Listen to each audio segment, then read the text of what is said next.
When they look at the documents, I think people are going to see a lot of bad things happen. I hope it's not so, because if it is, there's never been anything like it in the history of our country. We now call it Spygate. You're calling it Spygate. A lot of bad things have happened.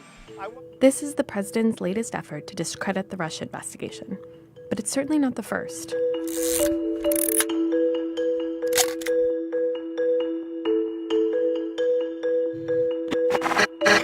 The New York Times reporting that U.S. intelligence has intercepted communications and financial transactions and is studying them for possible links between Moscow and at least 3 Trump campaign advisors. One of the most dramatic moments yet for Trump America. A raging controversy over contact with Russian officials claiming the scalp of National Security Advisor Michael Flynn late on Monday. So on March 4th, 6:35 in the morning, you're down in Florida and you tweet, "The former administration wiretapped me, surveilled me at Trump Tower during the last election." How did you find out? You said, "I just found out." How did you learn that? I've been reading about things. I read in, I think it was January 20th, a New York Times article where they were talking about wiretapping.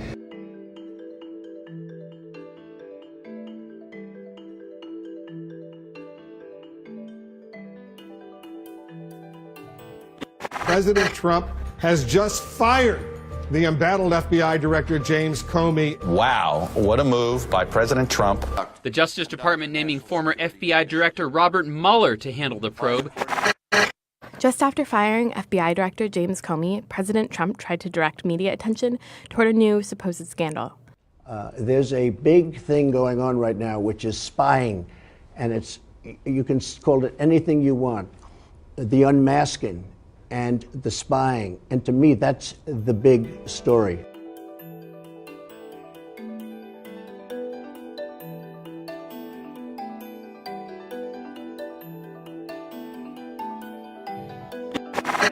FBI agents working for special counsel Robert Mueller raided the home of President Trump's former campaign chairman, Paul Manafort. The probe gained momentum in late July following the raid and the arrest of a former campaign aide.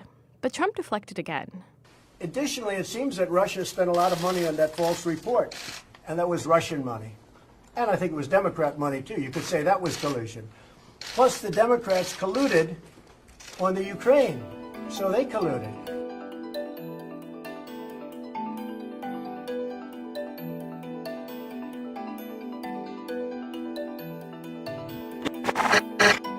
Mueller means business. Former Trump campaign manager Paul Manafort and his aide Rick Gates pleaded not guilty to 12 counts. Mueller had secured a guilty plea from George Papadopoulos.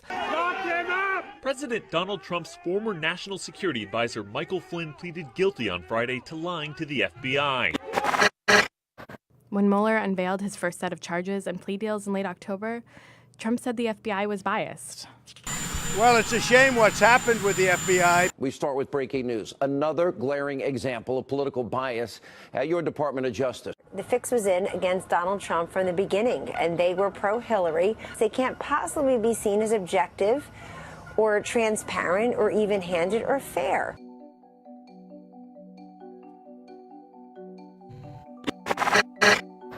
A grand jury in the District of Columbia today returned an indictment presented by the special counsel's office. The indictment charges 13 Russian nationals and 3 Russian companies.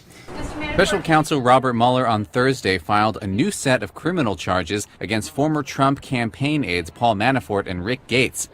Former Trump campaign advisor Rick Gates telling friends and family in a letter that the last several months have been excruciating. He pleaded guilty to 2 criminal charges today.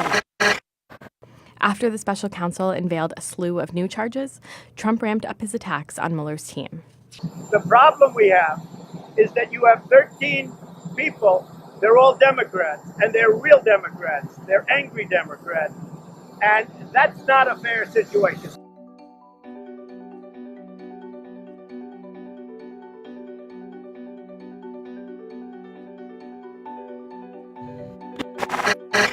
Special counsel Robert Mueller's Russia probe has yielded its first prison sentence. Alex van de Zwaan, a Dutch lawyer who once worked closely with former Trump campaign manager Paul Manafort, will spend 30 days in jail.